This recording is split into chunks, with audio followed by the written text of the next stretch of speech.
Uncle. Hi, మీ పేరు? శ్రీనివాస్. మీరు హైదరాబాదేనా? వరంగల్. వరంగలా? వరంగల్ నుంచి ఇప్పుడు జస్ట్ ట్రిప్ కోసమని వచ్చారు ఇక్కడికి. మీకు 2 ఐటమ్స్ ఇస్తాము. రెండిట్లో మీరు ఏది చూస్ చేసుకుంటారు? భగవద్గీత, గర్వతి రెండిట్లో మీరు ఏది చూస్ చేసుకుంటారు?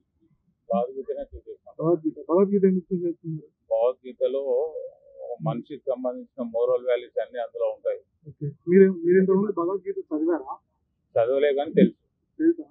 మీరు ఎప్పుడైనా అంటే మీరు ఫ్యూచర్లో ఎప్పుడైనా చదవాలని అనుకుంటున్నారా? అనుకుంటున్నాను. మీరు ఇప్పుడు బుక్ ఇస్తే దీంట్లో ఏదైనా శ్లోకం చదవగలరా? చదువుతాను. ఓకే. మీకు ఇది తీసుకొని మీకు ఇష్టం వచ్చిన శ్లోకం చదవండి. తెలుగే. ఇంద్రియాలు మన మనస్సును బుద్ధి ఆశ ఆ కాలము అధిష్టానం తిష్ట వేసుకొని కూర్చుండే స్థానాలు ఇచ్చేసే అని చెప్పబడింది ఏదై. మీరు ఫ్లవర్ ఎందుకు చూస్ చేసుకోలేదు? ఫ్లవర్ వాడిపోతుంది. ఫ్లవర్ ఆడిపోతుంది. భగవద్గీత శ్లోకాలు వాడిపోవు కదా, అది ఎవర్ గ్రీన్, అవి లైఫ్ లాంగ్ ఉంటాయి కదా.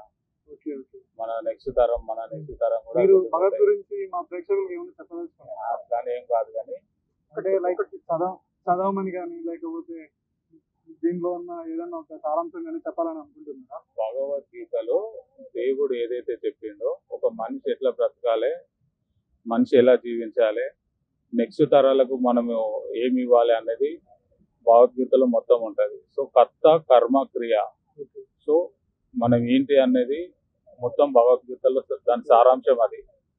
సో అది మనం చదవకపోయినా కూడా మనకు మన పేరెంట్స్ నుండి కానీ మనకు అన్ని తెలుసు కనుక మన జనరేషన్ కూడా మనం అది ఫాలో అయ్యి మంచిగా ఉండాలి. ప్రజెంట్ జనరేషన్ కి చదవాలని చెప్పి చదవాలి, తెలుసుకోవాలి, తప్పేదో తెలుసుకోవాలని మీరు అనుకుంటున్నారు. అవును.